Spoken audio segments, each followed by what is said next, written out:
It's the Frank Monday Live Drive Video Archive. Yes, indeed, folks. Another beautiful day in the capital, May 14th. It's a Friday. We are pulling into Plum Blossom Lane. See if we can, woohoo, party time. Yeah, I made that left turn. Nice. All right, so I was exploring Friedrich Nietzsche and still examining the veracity of one's teaching based on the style of one's life. Because there are so many philosophers and systems of ideology out there, and your life force and time is limited. So why even waste a few moments exploring potentially some asshat's ideology when his life was a shambles and he's so-called artistic literary criticism, great contribution to the Western mind. It's like, really? Okay, so I'll read a little bit of it. Again, review a little of it. The free spirit is what existentialism promotes. Now, there's a few things in that philosophy that right off strike me as being the ideas of an asshat who's living off his mother's money. Because I have a friend like that, and he actually was he might be dead now, I don't know, I hope not, God rest his soul, but a very intellectual guy and a good writer, but lived off his mother's money all the time, never took a serious career, and had a negative influence on the people around him in giving them that same idea that, oh, you know, we could just drink away every day and not worry about the future. It's like, brah, really? Yeah, that's you, because, you know, you've got a mother that can finance you into your coffin, into your grave or whatever.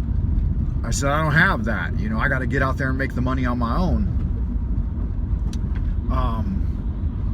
My family fortune was dispersed at the time of my father's death. But I'm not saying that's bad. I think that's good. I think it's better to get out there and be a man in life and get a wife and have a family of your own and try to work a little bit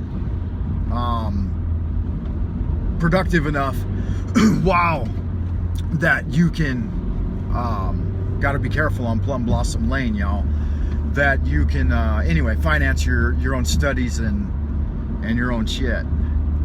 So that's number one. Number two, he said that you should be contradictory and counterculture.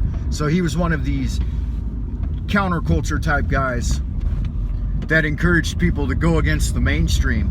And in one way that he did that is he expressed deeply atheistic views because he didn't like the Christian church. And you know, contextually, you have to look at whatever the Christian church was doing at that time in that area that he was in Germany. And I don't know, I wasn't there, so maybe they were bad news, could have been. But atheism is another failure of his tenets, in my opinion, because it's short-sighted. It's a supposition to knowing more than you actually know, because only death will reveal that.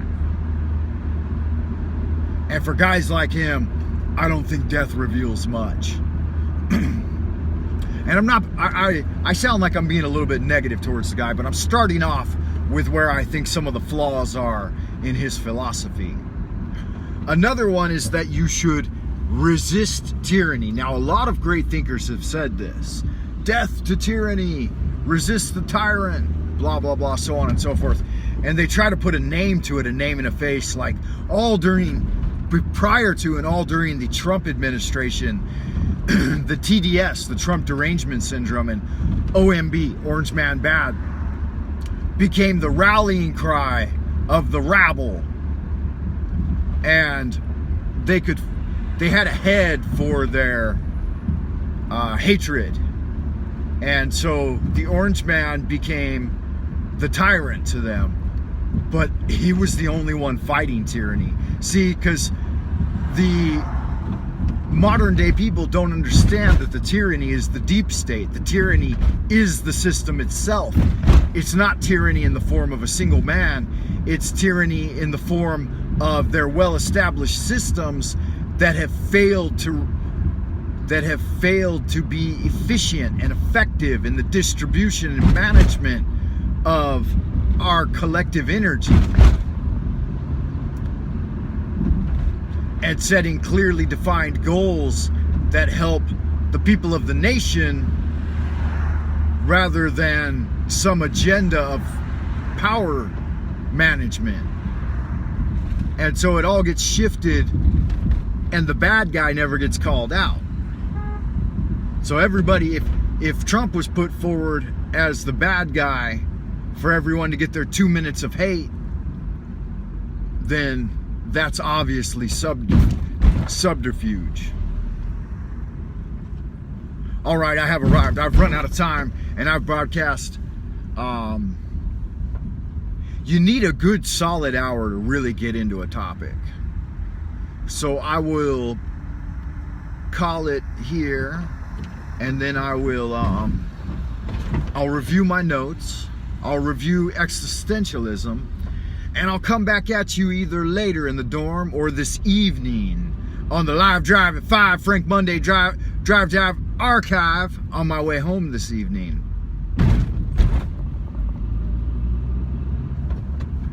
What do you think about that? How does that sound? Does that sound good? And we will look into Friedrich Nietzsche for a part 2, or no, this is part 3. Yeah, for part 2. So I did three little vids this morning, but it'll be a part 2 really. Does that sound good to you? Thumbs way up. Are you guys still out in Happy Land? I don't see any activity in the live drive jive window. Oh, okay, yeah, someone's still out there. Sounds good. Be safe. Thank you for that, Sounder Sue. I love you. Oh, I hope you guys should send me a message later and tell me about the weather and all of that stuff. If you know how to DM me, direct message, or you can put it down there in the comment box below. Tell me how y'all good-looking, sexy motherfuckers are doing. Just want to grab you by the titties.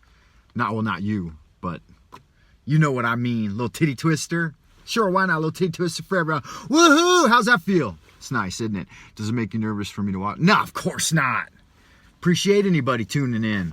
But I do tailor my message a little bit. And it's good because sometimes it's important to have someone, knowing that there's someone nearby that isn't necessarily that I don't know how to say it. Knowing that all types of people could potentially watch means that your message has to be more universal, more palatable to a general audience. Oh, I had some damn fine work in Dreamland last night. Man, it was off the fucking charts. I woke up with imagery from I don't know, maybe 4 or 5 sessions of dreaming. So I couldn't recall a lot of it, but man, there was some powerful imagery coming out of Dreamland last night. So I will take some notes on that in the journal, and maybe I'll do a segment on that later. I love y'all good looking, happy fucking people. As above, so below. Stay good looking, stay happy, and go check out Dark Journalist's new X100. I can't think of anyone else you should be watching right now. Thomas Sheridan, he's got 3 channels. Beyond Room 313. Beyond Room 313. I'll put it down in the description box. Additionally, I got some asshole looking at me right now. He's checking fucking cars. Beyond Room 313. In addition, I'll see if I ignore him, maybe he'll fucking walk away. Yeah, we're not supposed to technically park right here, which I think is just bullshit. But anyway, I don't want to park in the employee parking. It's fucking awkward and dirty. Goddamn mud everywhere. I'm gonna park on the highway. Y'all can suck my fucking dick, asshat. Shit, space doesn't belong to you. Hope I don't get a ticket. I don't think I will, though. They've never ticketed me before. I think they just try to run people off. I'm glad he wasn't from my school. All these goddamn stipulations.